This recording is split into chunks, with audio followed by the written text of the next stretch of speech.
नवरात्र उत्सवाला खऱ्या अर्थानं आज सुरुवात झाली आहे आणि या नवरात्र उत्सवामध्ये जे प्रतीक मानलं जातं ते झेंडूचं फुलांच्या ज्या बागा आहेत त्या भरलेल्या आपल्याला पाहायला मिळते।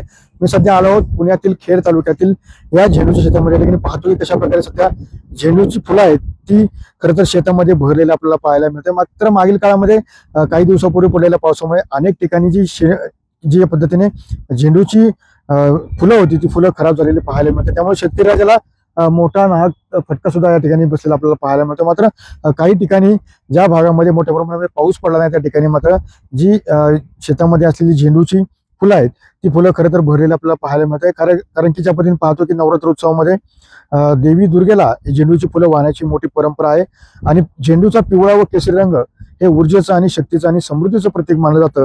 यामुळे या फुलाला अनन्यसाधारण असं महत्त्व खरं तर या ठिकाणी नवरात्र उत्सवामध्ये मानलं जातं आणि याचमुळे शेतकरी राजा असेल, शेतकरी राजाने या परिसरामध्ये मोठ्या प्रमाणामध्ये जे पीक आहे ते घेतलेलं आपल्याला पाहायला मिळतंय।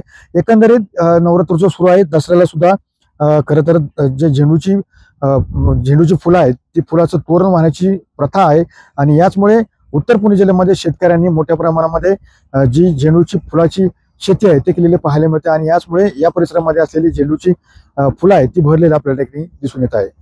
सुनील जेळे, टीव्ही 9 मराठी, खेड, पुणे।